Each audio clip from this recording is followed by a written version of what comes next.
homes than what we might have in a regular single family detached or a townhome.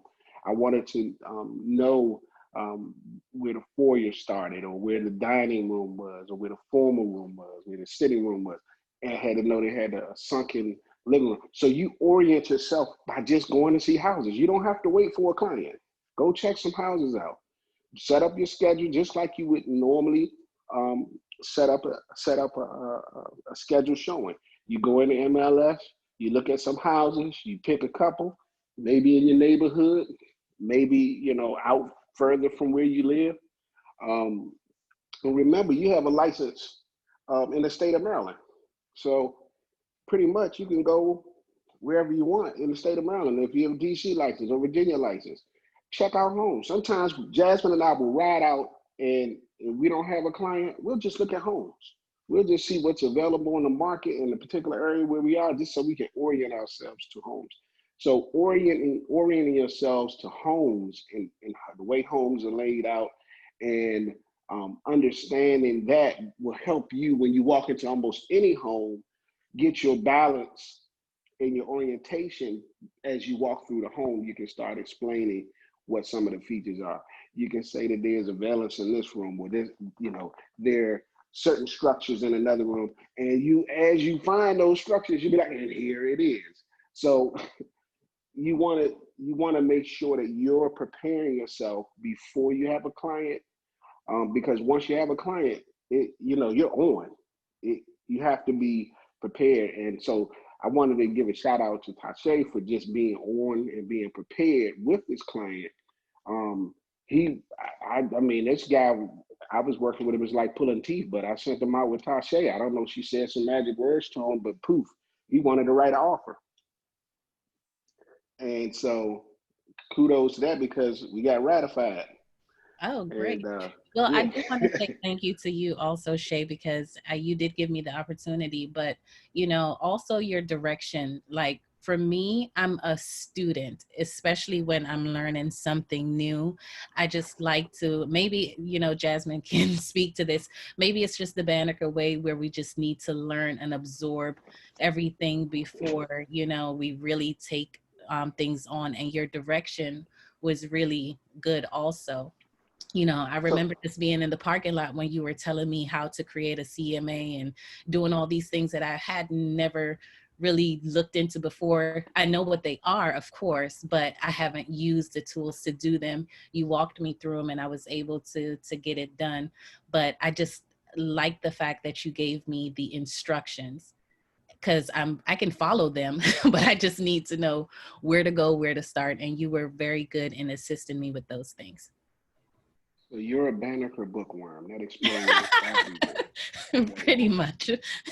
I didn't know that. Would have had I known that, we would have had a whole different conversation. I've been married to a Banneker bookworm for going on 10, 11 years almost. So anyway, that's a whole nother story. That's very interesting, different kind of people, guys. So anybody else on the call, if you don't know what we're talking about, don't worry, I'll fill you in later. All right. Uh, But that's interesting. I did not know that. Wow. That explains everything. I mean, really. Oh boy. I'll revisit that later. Okay. okay. Well, what I was going to say is now. So Tasha and I are working with this client, and in reaching out to the listing agent just to find out what was going on, Tasha, I kind of had to leave you back, because we're keeping in mind that we do want to train you through the process, but we want to kind of get you into a situation that um, would be a normal situation. And this particular seller, this listing agent, is a family member of the seller. And the listing agent is interesting, to say the least. So even the way she responded or didn't respond to the initial offer, it started telling me things about her level of experience. Okay. So just That like makes you a got, lot of sense because I yeah, reached out to her and she didn't reach back. So with yeah. you saying that, at first I was just like, okay, maybe Shay is, doing everything. So that's why. you know, maybe she's speaking to him, but she wasn't very responsive. And I did meet her at the listing. She was there on the day of the showing. And there was a lot of concerns that because I made sure I looked professional and, you know, some things that I thought that would be expected. I'm not sure what the expectations for agents are, but she was, yes, interesting is the word. Yeah, so we're not talking negative. I'm not talking Okay. negative. I just want to make this. I'm just saying for what would might be one of your first transactions, it would have been it's going to be very difficult for me to hold the seller's hand and kind of guide you through this experience in a way that's going to be meaningful to you on the next experience, because just to get the inspection, we've already had the inspection, but just to get to that level, it was more of me. And I kind of wish it was a way for me to let you see what I'm doing, but I have to befriend the seller's agent, the listing agent. I got to kind of teach her to do her job, help her do her job, instruct her in the same way we would instruct you in what forms and things and that we need, what she should be doing, as well as making sure I do my job and protect our client, and still at the same time keep that neutrality that Maryland law requires between a buyer and a seller, because she honestly, I don't know what a relationship is with a broker, but she honestly just needs help through this transaction, if that makes sense to everybody who's listening. I want you guys to know that sometimes your your level of experience is going to, you're going to need to put that on the forefront, because sometimes a lot of agents and a lot of different brokerages, and we're not talking about any broker, they just don't have the training. They have a client, they either don't have the training or they don't have access to their management or to their broker or to whomever to support them through the transaction. So they're kind of winging it, and you don't want to wing the contract because that could come back on you. So I'm trying to look at her documents. I'm saying, you know, instead of doing it this way, can we do it that way? She doesn't know how to do it that way. So now I'm teaching her what document she's supposed to have sent to me to in order for us to respond and things of that nature. So I told you, Tasha, I said, I meant to call Tasha back, but after I talked to her, and what I was saying is I've ended up having to spend hours and hours on the phone with this young lady. We become very good friends almost, just helping her through this transaction and just counseling her in a lot of ways. So sounds like recruiting. She's interested in coming and talk to Jasmine as well.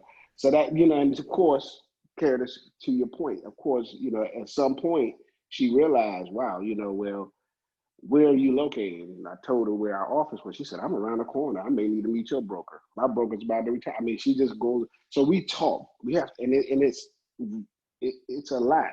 But this job is about people. Remember, I keep saying that.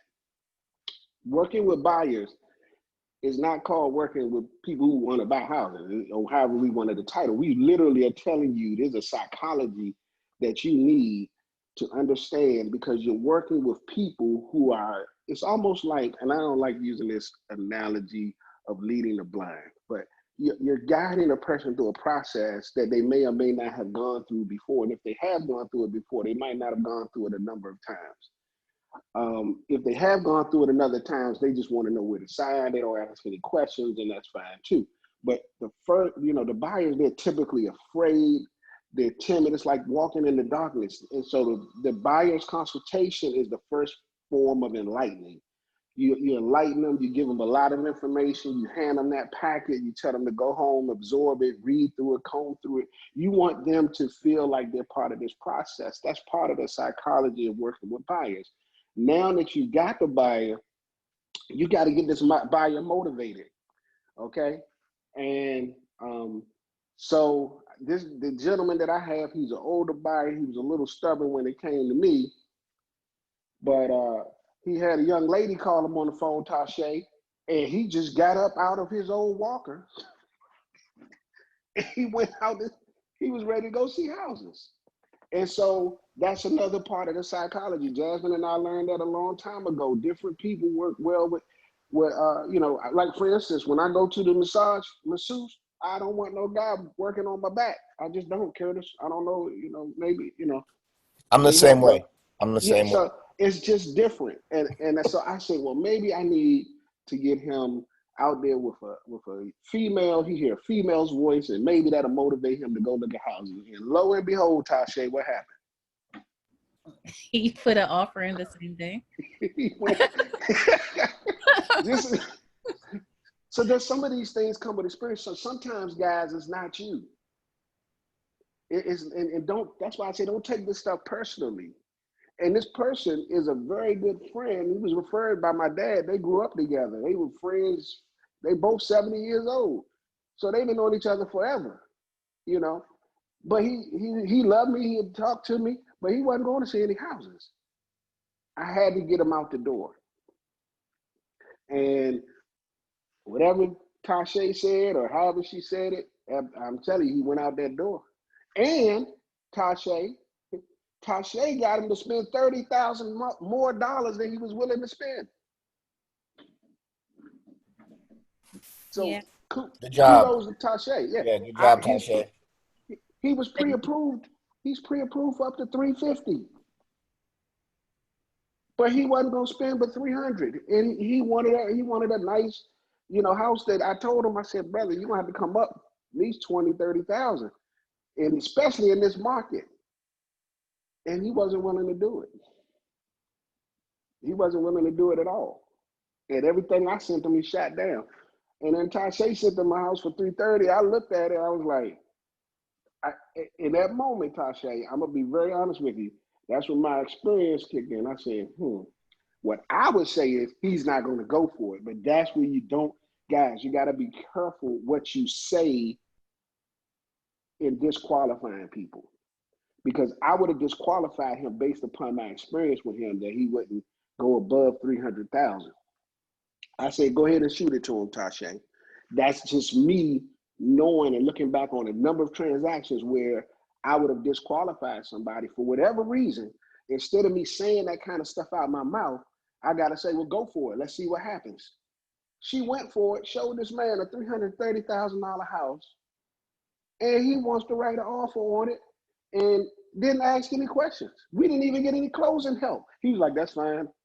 Then he started writing checks left and right. He put out his EMD. He done sit there in his brokerage fee. He did everything. Paid his inspection. He's like, what else you want me to pay? Tasha, you're a miracle worker. You made this seem like it was going to be so difficult, but it's just a temperament, and you did an excellent, excellent job managing this buyer. I knew that for me, it would have been like pulling teeth to kind of get him to be motivated to go out to do it. So guys, one of the most important things in working with buyers is you can't blame yourself for things that are out of your locus of control. That's a word I'm gonna use today because we have Banneker bookworms on the line. Outside of your locus of control, you can't worry about those things and you don't blame yourself. What you're responsible for is what Tasha took responsibility in, is making sure that she knew her stuff. That's what your responsibility is. She knew her stuff. She even heard what I said about him not going, but she ignored that piece, which I appreciate. That was very bold and courageous and great. She appreciated it. She said, he's not going to find anything. I knew that. He didn't know that, but Tasha quickly came to realize it, that what he was looking for, he wasn't going to find in $300,000 price range. So she shot him something that was I think it was 350, wasn't it, Tasha? I think 330. 340 yeah, or something. Well, we went into it when I called the agent. I found out they didn't have any offers in hand, which was like a go sign for me. I submitted the offer, and she still waited like 5 or 6 days to respond to the offer. And I told her that was highly unusual. I started, getting on her a little bit. And I told her, and she made up all kind of excuses. I said, that's still not the case. So we had a long conversation, and she ended up accepting my offer. I think primarily because I was shepherding her through the process and not beating her up so much. As some people are very nasty and would try to talk down to you if they feel as though you're doing something inappropriate. But Porterhouse way is not to do it. Our way is to make sure that we're helpful, we're engaging, we're excited with the buyer, the seller, with everybody through the transaction, because we want our transactions to go smoothly. Isn't that right, Curtis? We don't like crash landings. No, crash landings aren't what we're after. However, we will land it. And when we talk about crash landing, guys, that's kind of a term that we use internally at Porterhouse, where one of the things that we teach you guys is just close the deal. And a crash landing is an ugly closer, but it closes. In other words, the buyers don't have enough money, so now you got to dig in your pocket and beg everybody else for money. The sellers are irate; they don't want to sell the house to you anymore for whatever reason. The listing agent won't return your phone call, and the title company can't get anybody. So that's what we call a crash landing. And guess what? You have to step in and bring those people together. I'm talking a lot about people today because I want you all to understand the aspect of work. The biggest aspect of working with buyers is working with the people in the transaction. And it's going to be different for every transaction. But don't be afraid to go through this process, because what you're doing is learning. If nothing else, you're learning what you're going to need to get through the next transaction. If you're not successful this time in actually getting the ratified contract or getting it to close, don't be discouraged. Pick up the pieces and look at them and say, well, I could have done this differently. I could have done this better. I could have not gotten myself so I shouldn't have got upset, because when I got upset or I got disappointed, I felt the energy filter into other people, and then they were more upset and they were more disappointed, and nobody was the air of calm, and nobody was the person of reason to put everybody back in. Hey guys, let's figure this thing out. Everybody has the same thing. We all want to close this transaction. The title company wants to close. We have a common ground. Bring everybody back to the common ground. Say, okay, let's figure out what we can do from here. And you oftentimes are going to have to be that person, even though you're the person that's bringing the buyer to the transaction. You feel like once you bring your buyer to the transaction, a ready, willing, able buyer, according to real estate law, you've done your job and earned your commission. But it don't work like that for real. In real life, that's what they tell us in the book when we get through the class. But in real life, it doesn't work like that, guys. In real life, you're not going to get a commission until you close that transaction. So just bringing that ready, willing, and able buyer to the transaction and getting that ratified contract, that's nothing. You got to close that deal. You got to pull the things together. You got to be willing to make certain sacrifices, whether it be your time, your energy, your money, your happiness, whatever those things are, to close a transaction. If you're going to be successful, you become a guru of closing transactions. Or in this case with Tasha, you become a guru of opening up a transaction. Now, Tasha, forgive me, I've kind of had to say, okay, Tasha, I have to take it from here.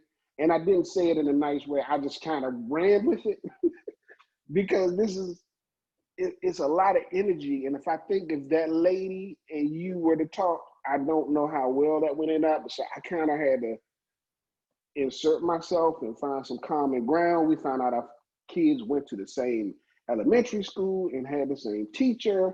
So now we're like best of friends. She even offered her daughter to marry my son. I was like, wait a minute, this is going too far. So anyway, my point is, guys, as you work with these buyers, you're going to find yourself in some very interesting situations.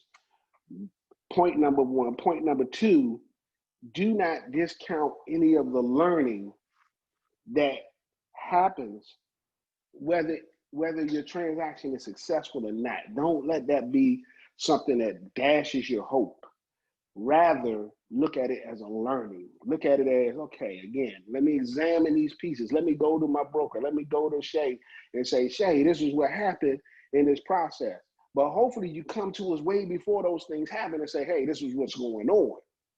And sometimes we'll say, okay, we want you to do this and we want you to do that. If you do those things, you're going to be successful. If you insert your energy, your emotions, and it's not good emotions, you don't have that upbeat, bubbly vibe, it might not go the way we expect. So we're expecting you guys to be objective, keep the subjectivity and the negativity. Just we don't even want to deal with all that kind of stuff. Just be objective.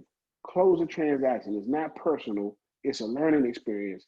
It's part of you becoming a professional and a realty pro, and knowing that I'm working with people and people are all different and they have all different kind of triggers and things. And I have to know how to get in touch with people, and I have to know how this person interacts. This person might interact better by email. This person, you got to talk on the phone for an hour. So call them when you have an hour to talk. So every time I reach out to this young lady, I got to have an hour to talk. She's not going to get on the phone, say what we need to say, and get off the phone. I'm going to have to explain to her while we're on the phone, listen to her stories, allegories, and then I'm going to have to remind her why we were on the phone in the first place. And that's okay. So you guys, again, and when you're working with these buyers, you first got to get the buyer. You got to groom your buyer. That's all part of it. You're talking about people. You got to get these people, groom them. You got to get them to trust Mike Cooper. You got to get them to like you. You got to get them to believe you. You got to get them into that buyer's consultation, and you got to show them how professional you are. You got to manage them through that process. You got to answer the questions at the table before you ever show them a property. You got to give them your expectations for how this transaction is going to benefit them quickest and best.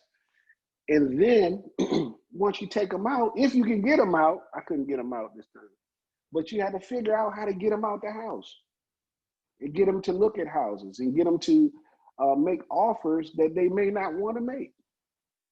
Because again, you're salespeople, all right? And then you got to manage the process all the way through, and you got to stay in tune with the transaction. And then finally, you get to closing, and on closing day, don't expect that it's going to be a party. You still get your gift and all of that, right, Curtis? You get the closing day, anything to happen. Yeah, you never don't pop the champagne until it's done. Exactly. So, and I know Curtis is going through a situation even now, and I think he might be on a different side of the transaction, but nevertheless, settlements are the landing, and sometimes you might be ready to touch down on the runway, and they want you to circle for a couple of hours, and you running low on gas, meaning that people's patience are wearing out. So you got to keep them motivated to stay in the transaction. I can tell you about a number of transactions where we were supposed to settle on one day, and I mean the buyers were at the table, and the sellers never showed up. Didn't call. We didn't know why. They just didn't show up. And we had and I mean, you talking about emotions and tears. These people did everything they were supposed to do to get through this transaction, and now the seller just disappeared. It was frightening because what can I say as the buyer's agent? I'm reaching out to the seller's agent. The seller's agent is referring me to an attorney. The attorney is telling me the sellers just don't want to sell, and that's just the way it is. And they're telling attorneys, don't be afraid of attorneys. Don't be afraid of that. They can't do anything to you. And again, if you get involved, and the attorneys get involved, get our broker on the line.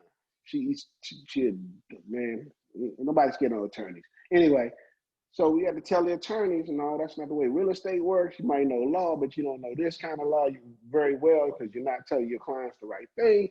And they keep you circling with all of this stuff, but you're going to land that plane.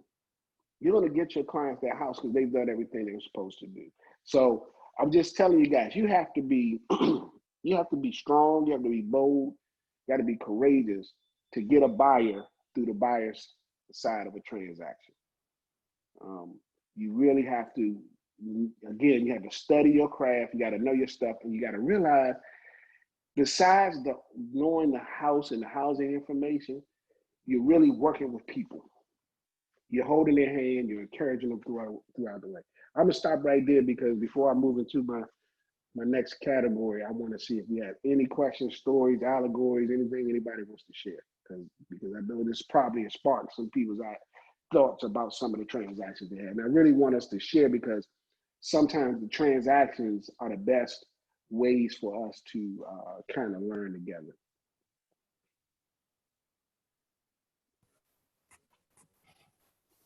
Well, I'm actually in the process of a transaction right now. I am on the listing side of this transaction, but the buying agent I know doesn't doesn't know as much as she probably should. So instead of getting upset or just frustrated, well, I've been frustrated, but I need to land the plane. So this is our third um, extension that we've had to do. However, the CD finally went out yesterday, so we should be closing this week.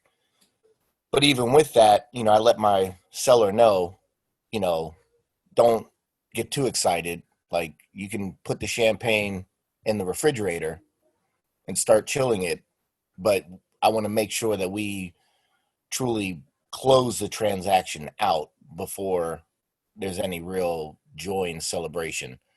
But it was the um kind of constantly reaching out to the buying side and just making sure that she's doing what she needs to do, reaching out to the title company, that everybody's on board with each other, because I need the deal to close. So just staying involved with the transaction, nicely, friendly, you know, I think that, like what Shay's saying, that personal interaction is real, and just getting on the phone with them and just chopping it up, just it creates a human response, because at the end of the day, everybody wants the deal to close, and it's just about you ushering, or you being kind of there to make sure that we're going to carry this right on across the goal line, and we're going to close this out.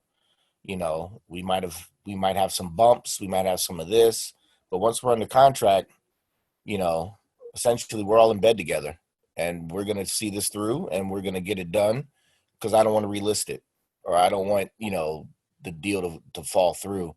So just having that personal interaction around the table um, is very important, to close it out. So that's I don't know if it's tomorrow or Friday, but this week, this thing needs to be done. So, but I got to make sure it gets done. You know what I mean? Like, I'm not going to leave it up to anybody else. I'm gonna make sure that, you know, because my client is going to look at me and be like, "Oh, well, you didn't do this, or you didn't do that." Like, no, I was there the whole time, doing everything in my power, and we're going to get it done. So positivity, being upbeat, even for the seller, he was down. Oh my gosh, I can't believe we have to do another extension. And I'm, just reassuring everything. I'm staying positive. They're not backing out. It just is what it is. And we just have to kick the can a little bit further down the road, but we're going to close the transaction. And so Friday, this thing better close, better close Friday, but yeah, that human interaction. Anybody else?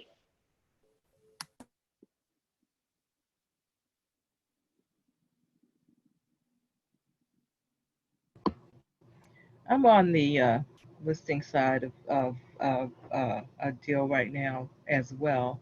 And my thing is to constantly just remind the person to move forward.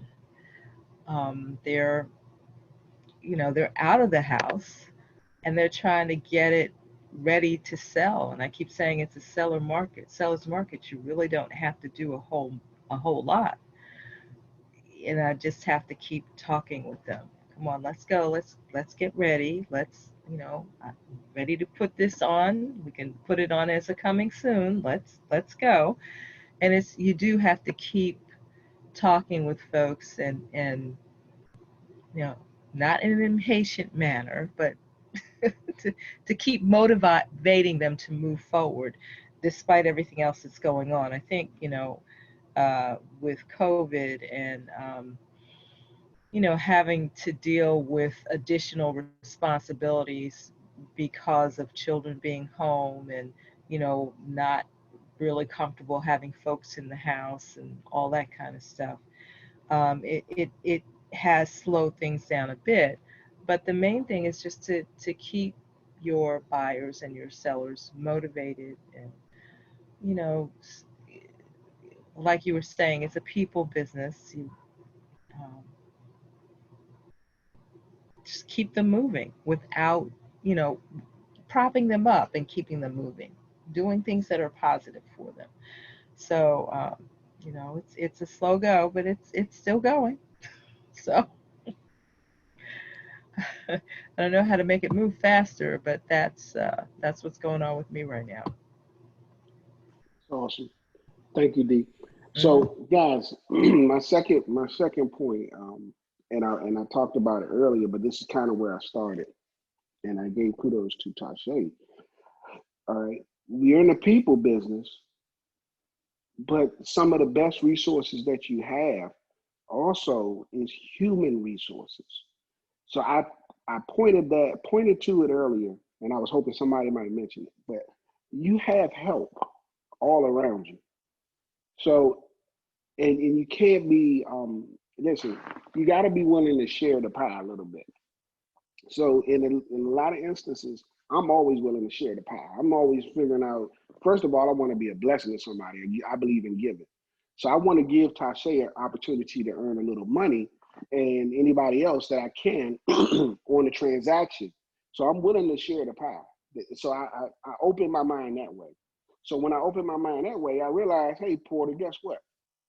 You're not the guy to get this gentleman out and about. As much as he knows you, he likes you, he trusts you, and he believes you. He wasn't motivated to go see any houses, especially any that you were sending him outside of his price range. Well, the funny thing was, one of the houses that I sent him was the actual house that he ended up he first rejected, is the house he ended up going to see. I didn't even realize it was on the list, Tasha, but he had already put that one in the trash can. So the point I'm trying to make is, guys, you have help all around you. Your brokerage, all of the people in your brokerage. So sometimes you have to say, listen, I want to close this deal. And maybe it's something that I don't have that somebody else has that might be able to trigger this thing to go in the right direction. Maybe it's a phone call from your broker, or the phone call from the owner, or just reaching out to somebody who's of the opposite sex to speak to somebody who you feel like that might be. And I had to think about all of these dynamics, but I'm not leaving anything unchecked. I'm going through a checklist of dynamics and people, working with people to see what I can do to motivate people to do the things that they need to do so we can get to this transaction. And lo and behold, it was finding somebody who had the time and the ability and needed to really, I wanted to get Tasha moving in that direction and get her feet wet and experience and all of that same stuff. And at the same time, I wanted to get this gentleman. So it was like it just hit me. Give Tasha a call. Let him hear a different voice. Let him know that the young lady's going to call him. As soon as he said, they went out, bam. So use the dynamics around you. Use your human resources. Don't be afraid to call each other. I know that I was talking to one of our agents who is a newer agent. She's been building her pipeline for a long time. And within the last month, for a long time, she's been just putting leads in her pipeline. She's been very diligent. And within the last month, she's gotten 3 ratified contracts. And so one of the other agents was like, well, I'm getting a little bit frustrated. I'm trying to put things in the pipeline, but nobody's getting pre-approved. I said, you need to call this agent. So I had one agent call another agent. The other agent told the person the story. She told me about, I'm gonna keep building my pipeline. This boy, it's gonna pop sooner or later.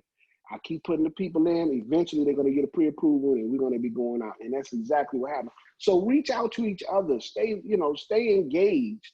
Part of the reason why we're doing the Zoom calls and Mr. COVID is because we can't be in the office. Part of the reason why, well, we can be now. We're in there 3 days a week. We're headed there shortly. But we want to, the office is open 24 hours a day, 7 days a week. But you guys have to motivate each other. Now, we supposed to all have an accountability partner. You need to be reaching out to your accountability partner and holding them accountable for keeping you accountable. Jasmine is my accountability partner, and trust me, guys, I'm accountable for everything, even things y'all do. I'm held accountable, but it's a really good thing to have people that's also next to you, so to speak, in the transaction. It's good to have people that are above you in the transaction. It's good to have people that are below you in the transaction. It's good to be surrounded by people in the transaction that not only are motivating you at different angles to keep the transaction moving forward. And I'm always behind you, pushing you forward. I don't want you to go backwards. I want to push you all the way through settlement. So if you ever need that little kick in the behind, call me. If you need somebody to hold your hand, call Jasmine. So you're going to get different motivation from different people. One of the most beautiful things I saw way early on was when Curtis and Anastasia Padua went out on their own, because Curtis's daughter, his daughter said, "Hey, Dad, I think you should do a home buyers expo at my school."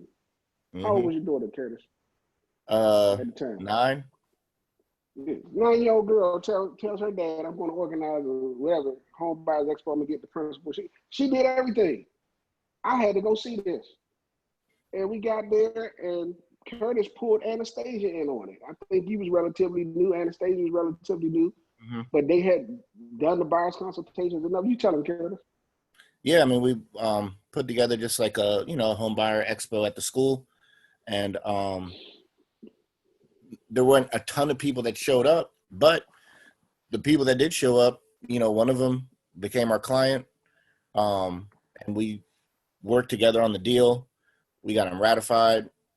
We got, we helped them buy their new home, and actually with that, it's funny that you bring that up, because this past Saturday, Anastasia reached out to me. She has clients that she wasn't able to go do the showing, but she just reached out to me like, "Hey, could you help me out?" And I didn't have nothing going on, so I jumped on it, went out, showed them the property.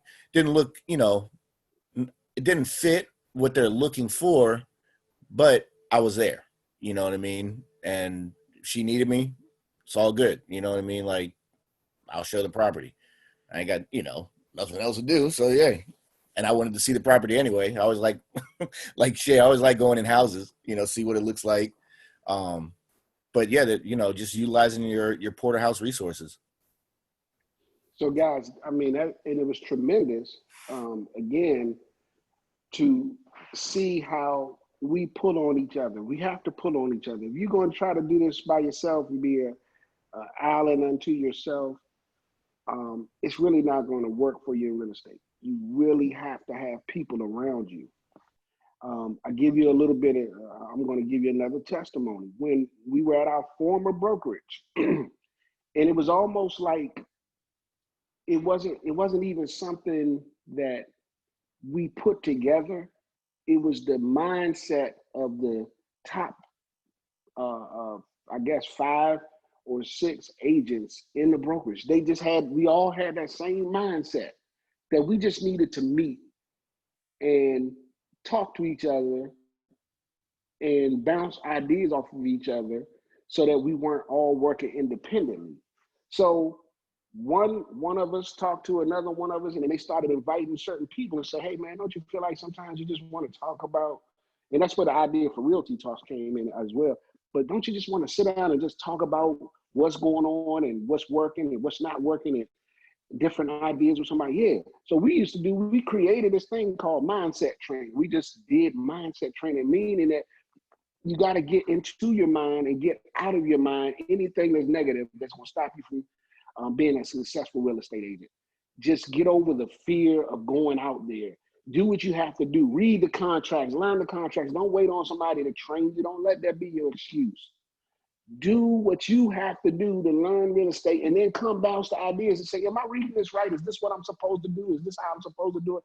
Not just having your hand held through the process, which a lot of people need, but the top 5% or top 1% of the agents in the brokerage with 400 people decided together. It was amazing how it all came together. It was like at the same time, they all just decided to meet. And we went to lunch together, and we just started talking, and this became a regular thing that we would do. I think we would do it every week or how often was it, Jasmine? I can't remember. But anyway, we would meet regularly just to do mindset training, and everybody showed up 90% of the time, to the point where the broker heard about it and he was offended. He said, nobody invited me.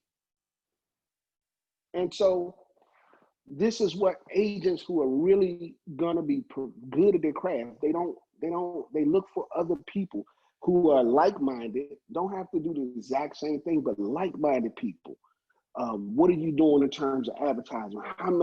How many dollars are you spending on advertising per transaction? What are you doing with the technology aspect of your business? How are you establishing and setting yourself apart? We even talked about what kind of gifts are the best gifts to give to different kinds of clients.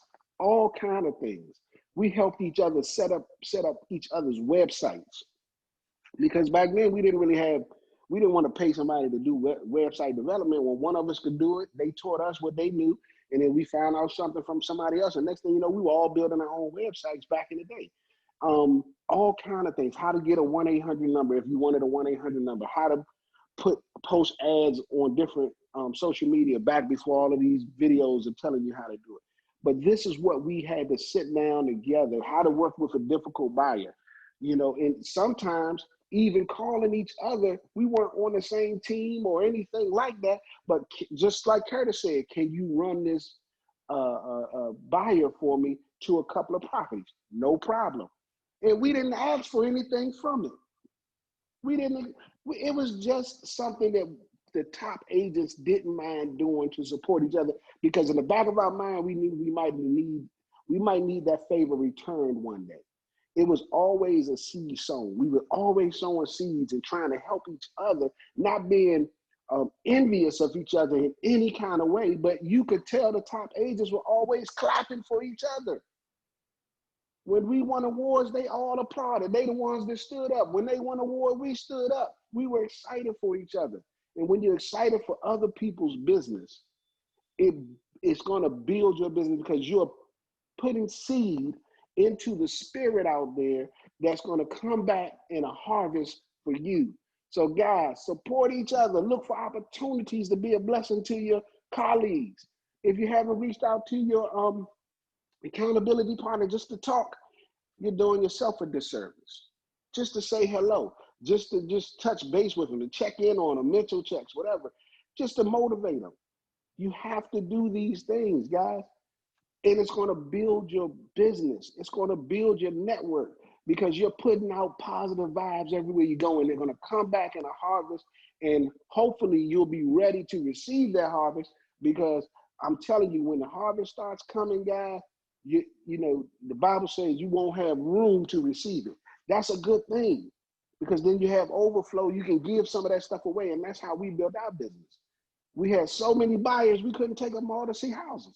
That was a harvest from us sowing into going, showing other people's buyers, taking care of other people, and still saying, and Sean is going to call you back and tell you further. And if Sean couldn't do it, he said, man, could you write the contract for me? No problem, Sean, I'll write the contract for you. Never asked for anything, never expected anything. Wrote the contract because I knew that it was teaching me how to write contracts. And I said, Sean, did I do it the way you would have done it? And he said, I'll fix it or whatever. And then he'll, you know, he said, man, I appreciate it. And then at the end of the day, sometimes they gave us something. Other times they didn't. They just said, you know I should give you something, but I really can't afford. Right, man, don't worry about it. And the blessings will come back to you guys. So I'm about to close this out, because that's what we wanted to talk about today with working with buyers. You're working with people. You have to be people-minded. You have to be oriented around pulling people, keeping people through the transaction, but don't think that you have to do it yourself. You got people around you to the left, to the right, above, and below. And even Curtis, a 9-year-old, motivating you to do this thing. It was phenomenal. You have people. Use the people. Don't get stuck in your own mind. Talk to people. Reach out to people. If you having doubts about your abilities, reach out to us. Reach out to each other. Reach out to people that you know that would encourage you in the business. And don't just hear from Jasmine and I. You have wonderful people that's in our brokerage. We've met all of them. We have some wonderful people in our brokerage. And they're going to all encourage you in your business. If they're not, let us know. because we want encouraging people in our business. You know, we're at a pruning process in Porterhouse where we have to start to make sure that everything is growing the way it's supposed to grow. And things that are not, you know, working out for people, we might, you know, have to do something different. But we have to work with each other, support each other, motivate each other, encourage each other, keep each other building these businesses, not transactions, businesses. You're building business. You're building a millionaire business. We talked about that in Realty Talks last week. But you got to have a vision for where you're going in this real estate business, what you're going to do with your business. Talk about it like it's a business. Talk about, stop saying I when you talk about yourself, say we, our team, Porterhouse. You want to make sure that you're speaking to the entity of your hugeness rather than the individuality and your smallness. We don't want to focus that way. When you're talking to your clients, yes, we here at Porterhouse, what we're going to do, what we're going to be able to do to support you, because it might be somebody else. You might get sick, God forbid. You know, you might twist your ankle, God forbid. You just might just be in a place where emotionally you can't take the client, God forbid. But if that day comes, guess what? You have a we. And so guys, listen, I'm gonna, as Jasmine said, I'm gonna do a soft close or hard close, whatever you want to call it. I want you guys, anybody have anything to say? I want you to say it. We're going to jump out of here. We got to get to the office. We got a couple of appointments this afternoon. If you guys want to come up, meet us at the office, that's great. Want to continue the conversation, great. But we want you to stay motivated, want you to stay focused. We want you to use your human resources and use your human ability to motivate other humans to get through this process, because this is what we do. That's what makes us Realty Pros. This is what makes us Realty Pros. Okay? Not the realty so much, it's your professionalism. All right. Anybody? So I put a question in the chat box. I was having a really good month last month, and then at the end of the month, I think I told you all about the two clients after I had done the presentation and really enjoyed doing the presentation with the buyer's presentation that we have. About 2 weeks later, they called me and said, we're moving to Charlotte. And then last week, the other client that I had, and I'm starting to, of course, I'm constantly trying to fill my funnel, but the other client that I had that we were really moving along, we've been working since February together, she just said the same thing. So I was just wondering if you all have contacts in Charlotte who would work with us. I wanted to hand them both off to folks who were good, as like us, as opposed to just any old body. So if you have contacts in Charlotte that you trust. Yes, absolutely. One of the things that when we put Porterhouse International is because we have established contacts in many, many, many localities. And we probably can do it anywhere. And you know that in your library in Brooklyn, there is a referral sheet for interstate, okay? So we do an interstate referral with the broker from Charlotte, and then we get an agent that's assigned. Now, we do have some people specific. We got quite a few people in North Carolina and Florida who do real estate that we personally work with. They kind of know the Porterhouse methodology and all those things. We've been very successful with them in the past. Anybody in Sarasota? What state is that? Sarasota. You said Florida. Anybody in Sarasota? Yeah, we have people. Well, I don't know exactly. I don't know Florida like I know Maryland, but we'll tell them Sarasota. If they don't do Sarasota, they know somebody who does that they trust. So it kind of works like that. So we'll just pull, when you get off the phone, to reach out to Jasmine or myself and tell us about the specific transaction. We can help you with that. So definitely, guys, if you have somebody moving to a different state, that's fine. No problem. We do a referral. We negotiate the referral agreement up front. We hand the client over. Hopefully they're pre-approved, because we like to hand them a pre-approved client over, because that helps sweeten the deal, so to speak. Right. And determine what percentage we offer them. Yeah, so just when you get off the phone, when we get off of this Zoom call, then we'll reach out. You just reach out to us and we'll talk specifics. But I All want right. to make sure that we respect people's time as well. So if anybody, anything before we close out, anybody else have anything that they'd like to say about today's real working with buyers? As usual, thank you. Okay. All right. All right, guys. Well, listen, you have a productive day. Reach out to somebody, talk to people, build, go out and talk to your sphere of influence, talk to people in your locus of control, make phone calls, just talk to people. People, people, people. That's what your business is going to be built off of, people. All right? All right, guys. I'll see you next Wednesday. Same time, same channel. Bye. All righty. All right. Have Bye-bye. a great day. Have a great day, everybody. You too. You Bye-bye. too. Thanks. Bye-bye.